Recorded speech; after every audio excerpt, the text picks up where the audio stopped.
my guest today, Matthew John. So let's start with what is source to you?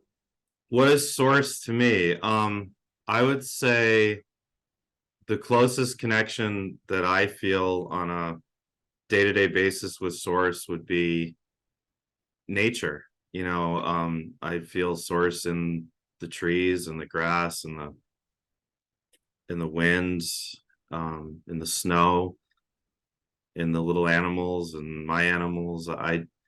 That's how I guess I connect with source most closely is through nature. What is source? I guess source is a term I like to use is all that is. It's everything. It's everything. It's in everything. And what are or I guess you could say, what are the galactic connections and experiences that you've created through, your abilities?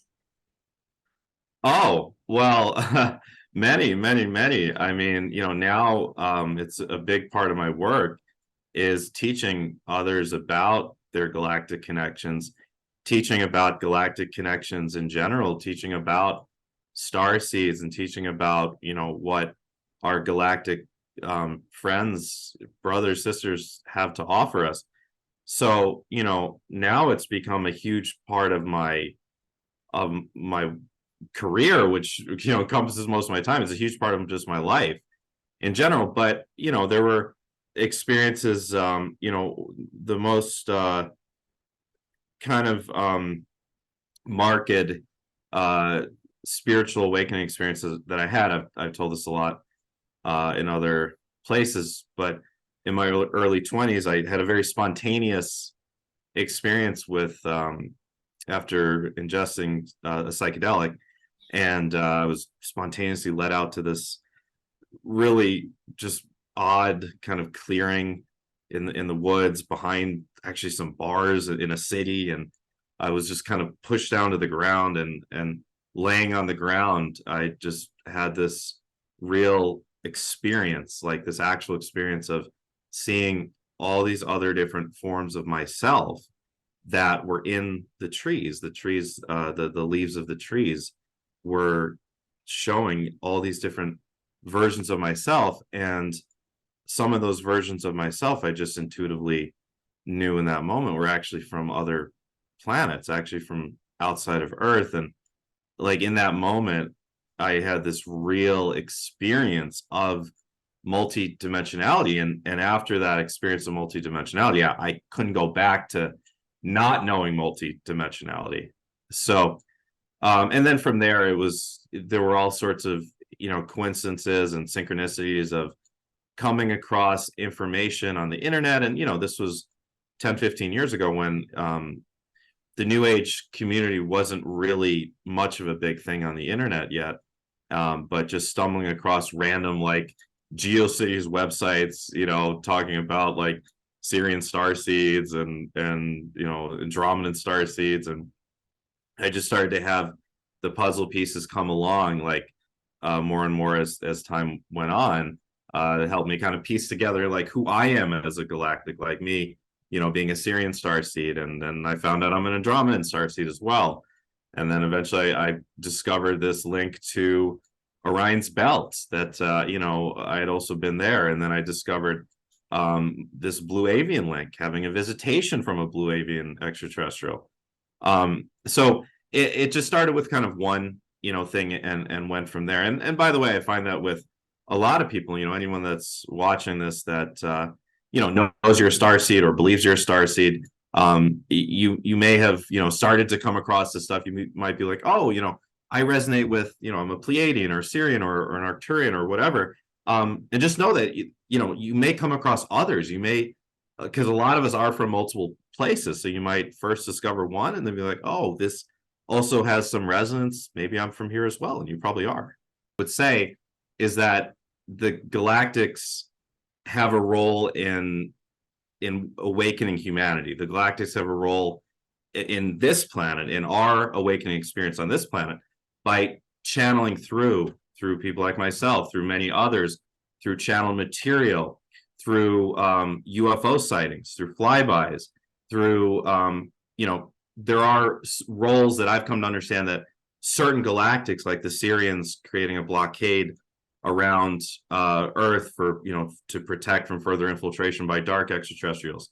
Galactics, the Pleiadians being involved with kind of the whole genetic evolution of human.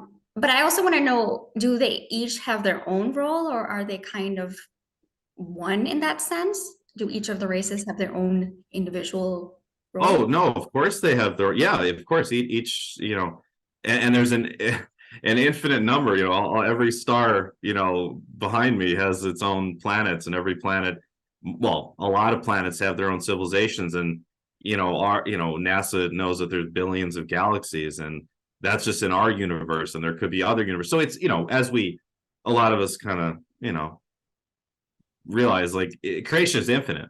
So there are, though, a number of particular, my understanding is there's a number of particular extraterrestrials that are involved with Earth itself. Like, for example, the Pleiadians, the Sirians, the Arcturians, the Pleiadians, like, just my understanding is having a portal in Mount Shasta, for example, for their ships to go in and out of Mount Shasta. Pleiadians being involved with the Lemurian experience. Many of us that had lifetimes in Lemuria had a recollection of the end of the Lemurian experience, and even a lot of us, I know this sounds crazy, but being taken in a spaceship to the inner Earth by the Pleiadians as the floodwaters came across the Earth.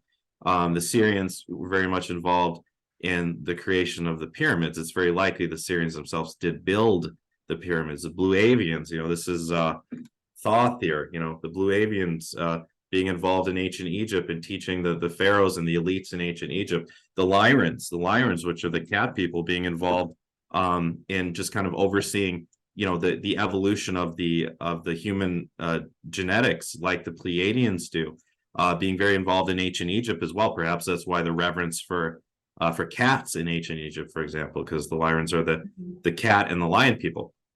So yeah, all have a different role. The Essassani, there's a famous, Daryl Anka, Bashar, the Yael. Supposedly the Yael are going to be the ones that the Yael supposedly are responsible for the Phoenix Lights sighting of, I believe, 1998, which is one of the most famous mass UFO sightings that there was. And the Yael supposedly being the ones that will be the ones, like, actually initiating a widespread official first contact, like, that we see you turn on CNN and you see, like, oh wow, look, aliens are meeting the president, that sort of thing. So yeah, there's so many different extraterrestrial races that are involved, like, directly with Earth's affairs.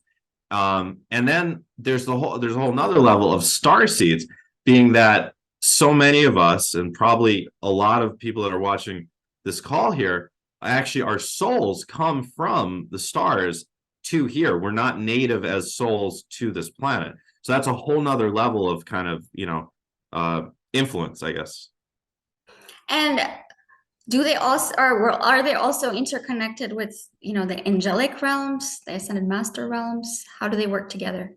That's a good question, because, the question could be asked, well, are ascended masters that we're familiar with, Archangel Michael, Archangel Gabriel, Raphael, Metatron, so on and so forth, could, Jesus, any of these, like, could they have actually been extraterrestrials, right? Could their souls have actually come from somewhere else in the stars, came here, maybe dipped their toes in and had some earthly experiences, but preferred to just remain at a frequency in the astral realm of this planet? I would say, I think that's pretty likely that that all of these beings may have, I don't know for sure, but it's just a theory that, maybe these archangels had originally come from somewhere else. Yeah, I actually, when I was asking my own team, they said that seems to be true. So I remember Jesus had a connection with Sirius, and yeah. Anyways. Oh, really? I haven't heard that. Yeah, Sirius C. So what, or how can this information be applied to, like, our daily life awakening process, getting more embodied and all of that? Well, a lot of it isn't really that practical for the day to day. Still got to go to work, still got to pump your gas, still got to eat your food. But it is, I actually, people ask me this a lot. Like, there's a specific type of service I offer called a Starseed discovery session. And during the Starseed discovery session, I take someone on a journey through hypnosis, through their consciousness, to their home planet or place of origin. They come back. Now it's like, okay, well, that was amazing. Like, but now what? Now what? Well, the answer to that is, again, it doesn't really change much in the day-to-day, but it does change something within, because once you have this recognition of where you're from, and just the recognition that you're from somewhere else other than Earth, that this earthly experience is just a part of, it's just a small, drop in a bucket of your whole experience as a soul, then it really helps you to feel and understand like how vast this whole experience is, and the fact that, and not just the vastness of it, but the fact that you came here for kind of a specific mission. You came here for a specific purpose, there's something you wanted to contribute here. There's something you wanted to contribute here on Earth. And starting to uncover that it can be very enlightening and very helpful in the path. And then also just discovering like, okay, what specific healing gifts or what specific healing or psychic abilities do I most naturally kind of seem to be able to put out there, and could those come from potentially other realms? And the answer is probably yes. And then the whole aspect of meeting others that are also from your place, like when let's say you discover you're a Pleiadian, you might just find in your work or in your social life, you might have this intuitive sense that you're coming across other Pleiadians all the time, perhaps. So Matthew, what was the real intention for starseeds coming to Earth, and how would you really define a starseed? Okay, so yeah, great questions. I'll start with the second question. So how would I define a starseed? So to me, the way that I explain and teach things is we can kind of look at whether you're starseed or not as actually a binary thing. Because either if you're a starseed, it means your soul originates from somewhere else outside of this Earth realm. If you are not a starseed, which I would term an Earth seed, it means you actually originate from this Earth realm. My understanding would be you started as a literal single photon of light. That, what is a soul? In my view, a soul equates to light, right? You literally start as a single photon of light. That single photon divided. And as it divides and gains more light, you can go up through the densities of experience. You can begin in the first density, we would say, which would be the realm of the microbial kingdoms and simple plants, up to more complex plants, and then animal incarnations, and going up a step ladder of more and more complex animal incarnations, until finally you'd reach what we call like a third density or third dimensional experience, which would, for most, a lot of places, it seems like it's bipedal, or humanoid, of course, it doesn't have to be. It could be avian, it could be, a mer, a fish type of. But essentially, if you're not a starseed, you would have gone through this process of evolution on Earth, meaning you wouldn't have any specific memories. There still are, because I've actually worked with several, most of the people that find me, I guess it's not a surprise, they're starseeds. But I have also worked over the years with several people that are not starseeds.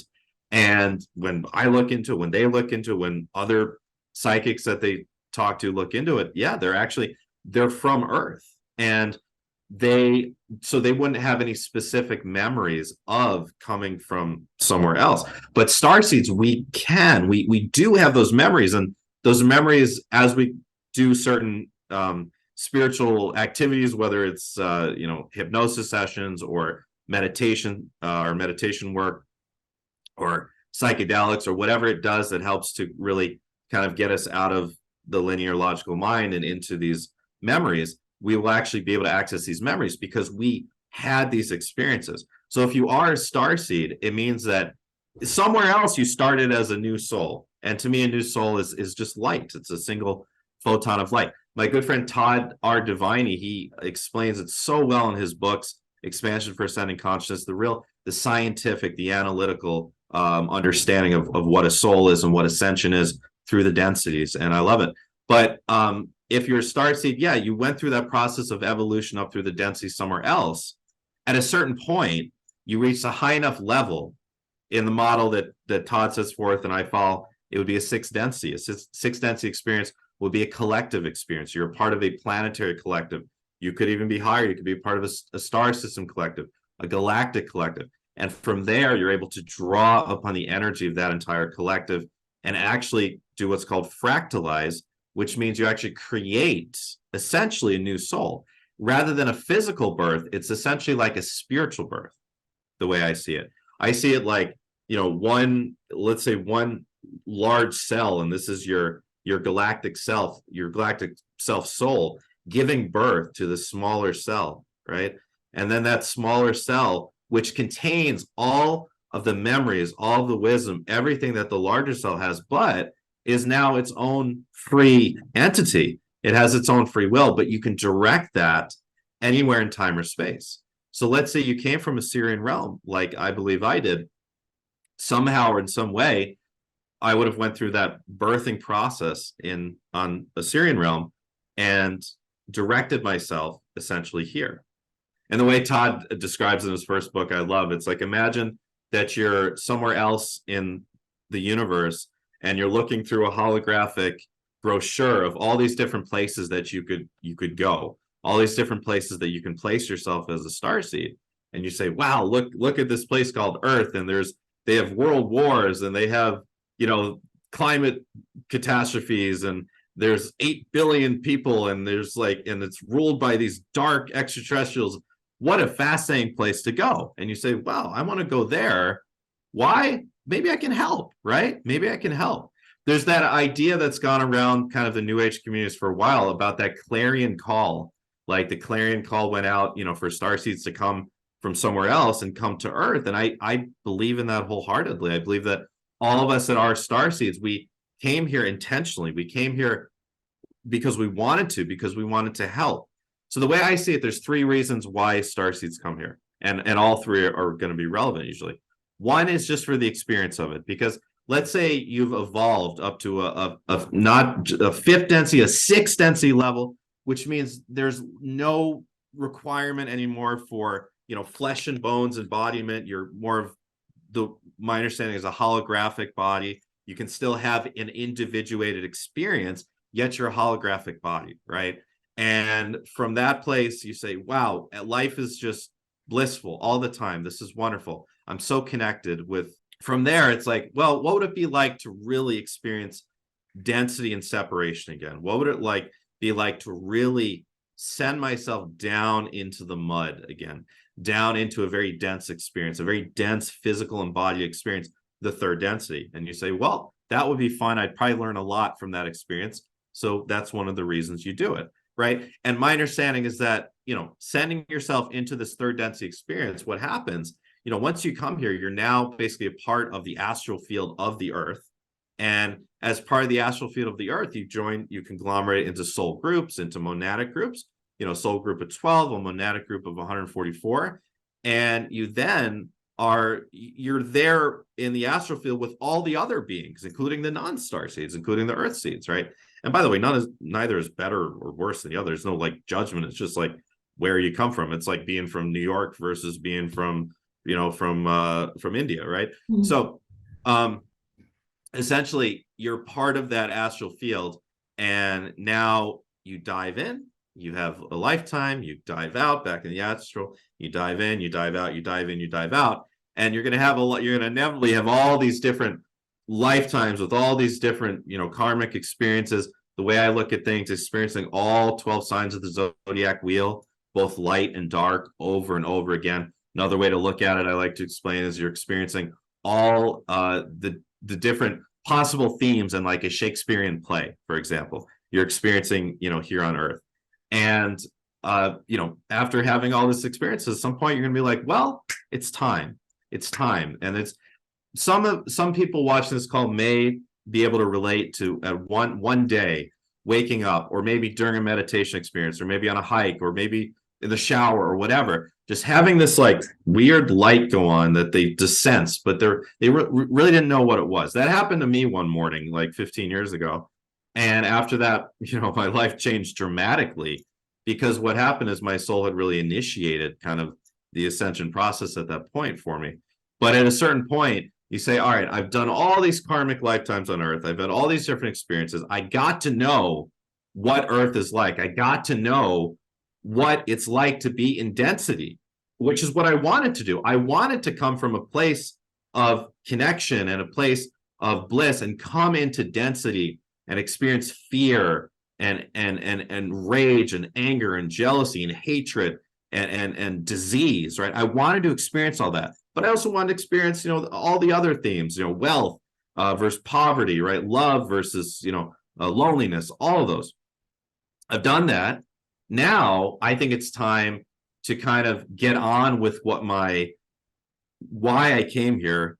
The other reason I came here, which would be because I wanted to contribute. I wanted to contribute to this ascension process. So that's when we get into like in my specific work with people, looking into, you know, what would we call like their soul purpose? What would we call their service work? What did their soul, their starseed, their galactic self want to bring to this planet? For some people, it's going to be, you know, a body of work, you know, writing a series of books. For some people, it's going to be teaching something. For some people, it's going to be helping animals. Some people, it's going to be helping children. Some people, it's going to be healing disease. Some people, it's going to be some sort of energy healing technique. And the possibilities are unlimited, right? But that there's something that as a starseed you wanted to bring here. And if you dig into it, you'll start to understand, you'll start to see that that's something that you were very good at where you came from. It's like, so, you know, when people do the Starseed discovery sessions, the hypnosis sessions with me, it's like, for example, someone might, you know, really feel called to work with kids here. Maybe this lifetime they didn't have kids and their soul set that up so that they would be really drawn towards trying to help kids out in some way, because maybe they had a difficult childhood, maybe they had a difficult relationship with their mother, and they just wanted to, you know, it's something deep in the psyche that they weren't supposed to have kids, but they needed to help kids, and, you know, maybe they're trying to help themselves. But there's a layer underneath that as well. Maybe they come from a Pleiadian planet where their role there is a teacher of children, in a community. You know, the Pleiadians, I've had hundreds of these hypnosis experiences of clients going to Pleiades over the years, and a lot of them look very similar. You know, they have very intricate communities. You know, they tend to like to live out in nature more than in like cities like we have here on Earth, but they raise their children communally. You know, the children all learn with each other, and they grow their food together, and everything is done in a community setting. So just as an example, maybe someone is a teacher on the Pleiades, and that's why they, you know, want to help teach young children here, for example. And, you know, you can extrapolate that to, you know, anyone's service work. There's going to be some connection, very likely, with who they were, you know, and the planet they came from. And I guess, what role does karma play when we're talking about, you know, being in the density here on Earth? How does karma Yeah, work? well, karma is very important. You know, being in a third density experience, you're inevitably going to accumulate karma. So just because you're coming from, my understanding of things is, just because you're coming from a higher realm, and kind of, you know, when we're coming from a higher realm into this earthly experience, we're essentially cloaking ourselves energetically. We're essentially saying, okay, you know, my essence is the sixth density or this eighth density or higher, you know, just, you know, incredible, massive body of light that's connected to this collective that's this massive body of light. And I'm going to cloak myself all the way down to being, you know, to being able to vibrate with the third dimension. Now, once you're vibrating with the third density, you're subject to the laws of the third density, which includes accumulated karma. So, you know, you're going to inevitably end up living lifetimes, because part of the whole reason of coming here, part of the whole experience of coming here is experiencing all aspects of the third density, all aspects of the third dimension, which includes the negative side of karma, right? So inevitably, you're going to end up having lifetimes where maybe you were kind of a nasty character, or maybe you did things to harm others. Just because your soul may be galactic, it does not, negate the fact that you're accumulating that negative karma, and the laws of karma. At some point, you're going to have to balance that out.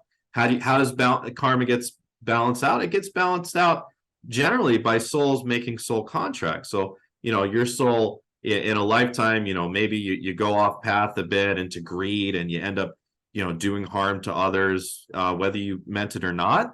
You go back to the astral plane, and these souls that you may be harmed, it's like, okay, boy, that look how that turned out. Well, now how do we balance this out? It's like, okay, well, you're going to have to kind of treat me that way, so now I experience the other side of that vibration. Okay, you go back into a lifetime, then you do that, and it's like, all right, well, now what? And then it's sometimes it might lead towards just this throwing karma back and forth between soul contracts. Sometimes you might get the sense of like, oh, this has actually been resolved, let's move on to a different theme. From the soul's perspective, the soul sees from a non-dual perspective. From the soul's perspective, whether you are a bad guy or a good guy in a particular lifetime, it's just a particular lifetime. It's essentially, it's like a video game where you get to play 1,000 times. Sometimes you do great, sometimes you don't do so well. Sometimes maybe you're a good guy, sometimes maybe you're a bad guy, but you're going to end up experiencing all sides of that. But inevitably, in doing that, you're kind of throwing karma back and forth. Now, once we reach the point of the ascension lifetime, which probably everyone on that's watching this call is probably at, which my understanding is it is meant to be, for most people, the final lifetime where you're incarnated physically on Earth. After that, you may have the choice. You can come back as more like a bodhisattva consciousness, or you can go somewhere else. Essentially, a lot of starseeds that are here in this lifetime and going through their ascension process, a lot of them after this lifetime, they're going to end up going back to the Pleiades, or going back to Sirius, or going back to wherever they came from. But once you reach the ascension process, usually the soul likes to plan out a lifetime where you're basically wrapping up all the karmic experiences. And a lot of times actually early, like in the first half or the first 2/3 of the life.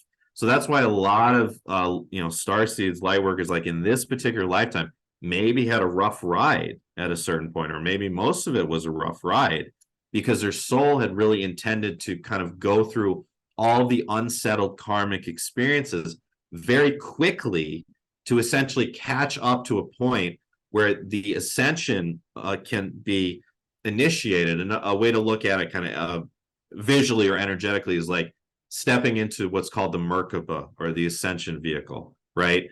And to do that, you've had to first go through most of the karmic experiences. Some of them aren't going to be pleasant. Some of them are going to be karmic returns, where maybe there was another lifetime where you were a bad guy, and that kind of comes back on you in some way or another. It's not the exact events coming back and replaying. It's not how it works. It's the experience. It's the emotional experience. It's the experience of revisiting that you went through in another lifetime. And ultimately, you have to play both sides of victim and perpetrator over and over again. But there comes a point where you alchemize it. And once it's alchemized, the karma is dissipated, right? So the alchemy comes through the accumulation of wisdom. And then after the accumulation of wisdom, there's some form of teaching that is meant to come about from that. It doesn't have to be a professional thing. It doesn't have to be doing what I'm doing or doing what you're doing. But there is some sort of, a great example is this: drug addicts, in this life. Well, what are the past life karmic experiences, that would lead to drug addiction in this life? It's going to be, along this theme of feeling powerless, essentially, or taking power. It's this theme of power, because being under the influence of addiction, you're powerless during that time to the substance, right? Or whatever the vice is. So someone with addiction in this lifetime, maybe they see it reflected in their family, maybe their mother, maybe their father, maybe their brother, right? Maybe it's been passed down through the ancestral lineage. They, in past lives, that experienced, different sides of this kind of karmic theme. But this is the ascension lifetime. Their soul says, okay, in this lifetime, you're going to alchemize this finally, right? Well, maybe they find spirituality, whatever it is, religion, spirituality, whatever. Maybe they find a mentor, maybe they find a group, maybe they find love, whatever it is, maybe it's animals, whatever it is, they find this this relief. Finally, they're able to move past their addictions. And then ultimately they will feel this sense of like, wow, this is the most important thing that I've ever done. How can I help others that are struggling with the same thing? And they might want to give back in some way. They might want to teach a class, or they might want to, help. Maybe their soul made a contract where there's a friend, right, who struggles with it as well, and they do the best they can to help that friend. Maybe they write a book about it. Maybe they make a YouTube series about whatever it is. There's some sort of teaching that comes along with it. So my understanding is the final stage of karma is teaching. Before that is the accumulation of wisdom, because it's only through, you can read books all you want and accumulate wisdom that way, but the way I'd say is the true wisdom of life comes through experience. And once you've experienced something, both sides, victim, perpetrator, of a specific theme, then you have such a deep wisdom that you carry, and ultimately your soul is going to feel excited about expressing that through you in some sort of form that's going to benefit others, right? So ultimately, as Starseeds, we come here, my understanding is knowing these laws of karma and knowing that this is kind of how it works. So we kind of got to go into the muck and go and really get into the density, the muck of this third density experience in order to eventually come on out of it and eventually ascend out of it. And that's my understanding, is the whole idea of the ascension here as a starseed is we're kind of artificially pushing ourselves. It's like pushing a buoy down under a pool, and the buoy is just gonna on its own naturally rise up. We are artificially pushing ourselves down into the third dimension, the third density here, in order to allow ourselves to rise up and ascend out of here, essentially having done this whole experience. So there's a lot of people that they have this paradigm of like, my soul would have never wanted me to incarnate here. This must be some mistake. I come from the Sirian realms or Arcturian realms. I never would have wanted to come here. There must be some mistake. I didn't want this. I didn't ask for this. My understanding is pretty much always that's not really accurate. You yourself as the galactic wanted to experience this whole thing. It's like a study abroad, but it's a study abroad in a lower density. That's the point. And the point is to ascend through the lower density and out of it. And then you can go back and be like, wow, what a great experience that was. I got lost for a while. For a while, I wasn't sure if I was ever going to get out of that game of Earth, but I did. I ascended out of it. And along the way, this is all the alchemy, all the wisdom that I left for the planet. I wrote these books. I helped all these different souls with this different stuff. I did all this good, and it's all of us together as starseeds doing this process and eventually coming to our ascension, coming to that alchemy and spreading this good through the planet. That's how the planetary ascension takes place. There's an individual ascension and a planetary ascension.